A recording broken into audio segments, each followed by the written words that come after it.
Bonjour tout le monde et bienvenue à la saison 2 du podcast de la clinique CD médico-esthétique que j'ai intitulé L'intemporel.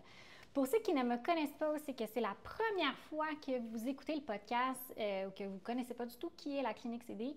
Je me présente, je m'appelle Caroline. En fait, je suis infirmière et propriétaire de la clinique CD médico-esthétique à Laval.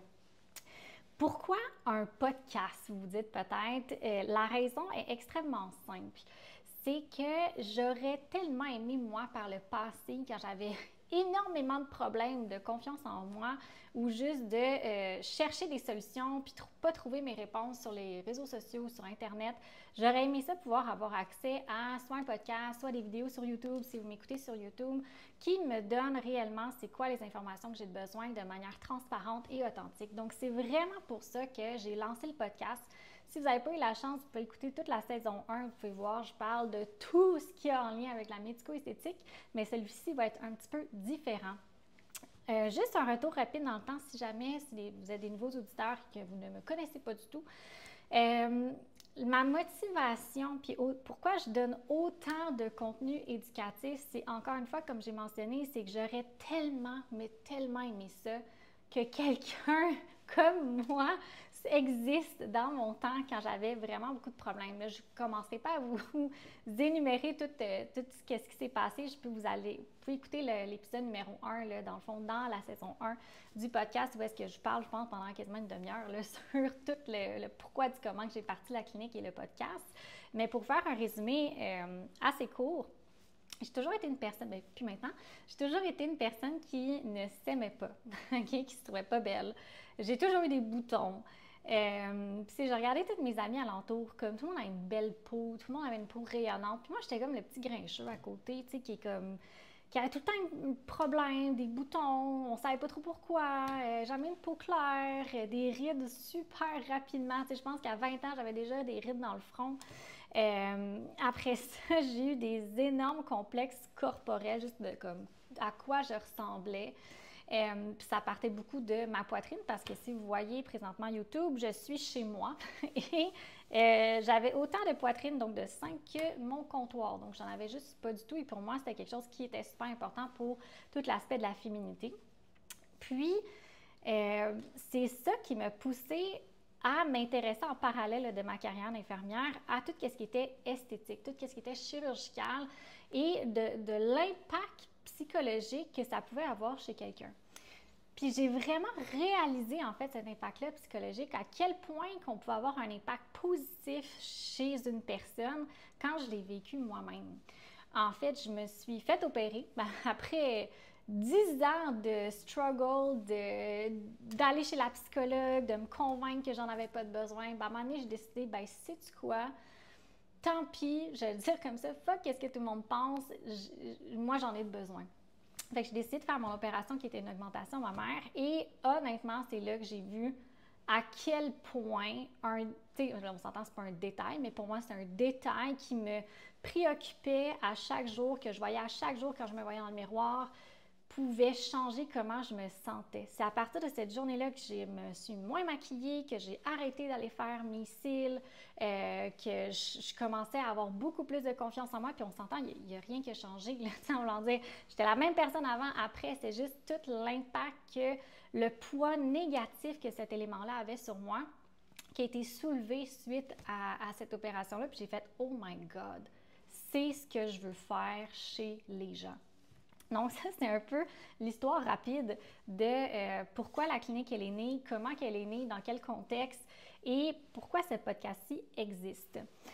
Donc, avant que vous pensiez que j'essaye de vous vendre des affaires dans ce podcast-là, pour vrai, j'ai rien à vous vendre dans le podcast, c'est vraiment juste d'un point de vue super transparente que je vais vous donner accès à ces informations-là.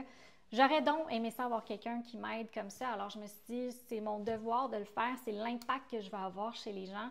Je le fais déjà au travers des lives à chaque mercredi là, depuis maintenant plus d'1 an.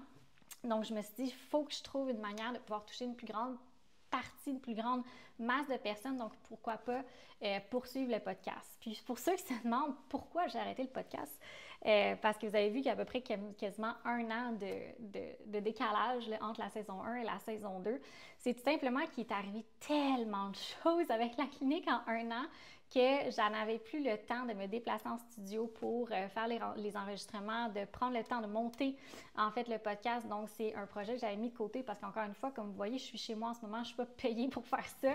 C'est vraiment juste de mon plein gré puis un sentiment de devoir que je le fais.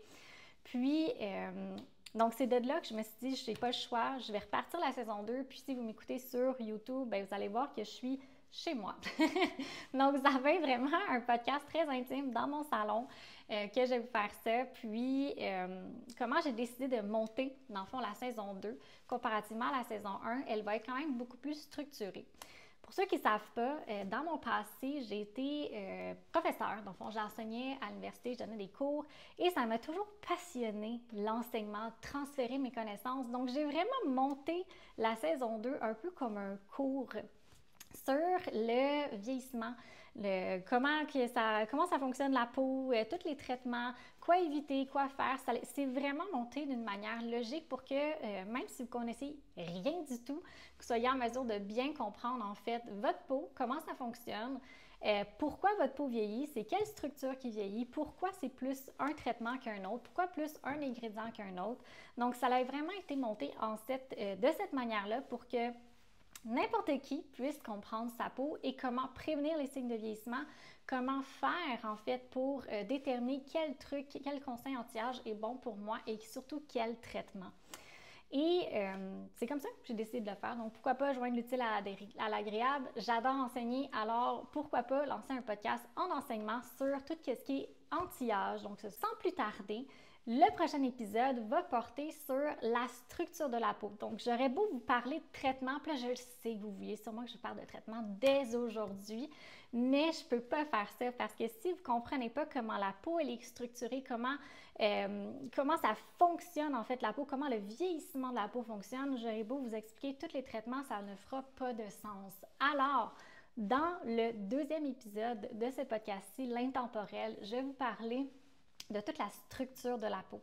Donc, si vous me voyez sur YouTube, je vais vous faire un beau petit dessin. Puis ceux qui me connaissent, vous savez que je ne suis pas tellement bonne en dessin, mais c'est du moins pour que vous soyez capable de suivre. Et si vous m'écoutez sur Spotify, Balados ou toute autre modalité de podcast, bien, je vais essayer de vous le verbaliser le mieux possible pour que vous soyez capable de le voir en m'écoutant, pour que vous soyez capable de comprendre aussi toute la suite, en fait, du podcast. J'en profite, si je n'avais pas encore fait ou que vous n'y avez pas pensé à le faire, laissez-moi un 5 étoiles sur Spotify ou encore suivez-moi sur YouTube. Ça a l'air niaiseux, mais ça m'aide énormément à faire connaître le podcast à un plus grand nombre de personnes. Je ne sais pas si vous le savez, mais ce podcast-ci, c'est le premier podcast et c'est rendu le seul podcast, si je regarde d'autres podcasts qui existent, qui a comme eu 4 épisodes, c'est le seul podcast qui existe en médico-esthétique au Québec en français. Donc, si vous juste le mettez un 5 étoiles ou partagez ou peu importe, tout ça, ça m'aide énormément à pouvoir rejoindre un maximum de personnes et je vous en remercie grandement de le faire. Donc, si ce n'est pas fait, prenez un petit 5 secondes pour aller le faire. Si vous conduisez, s'il vous plaît, faites-le après. Si vous êtes chez vous, s'il vous plaît, juste allez le faire et je vous reparle dans le 2e épisode qui va parler de la structure de la peau très prochainement.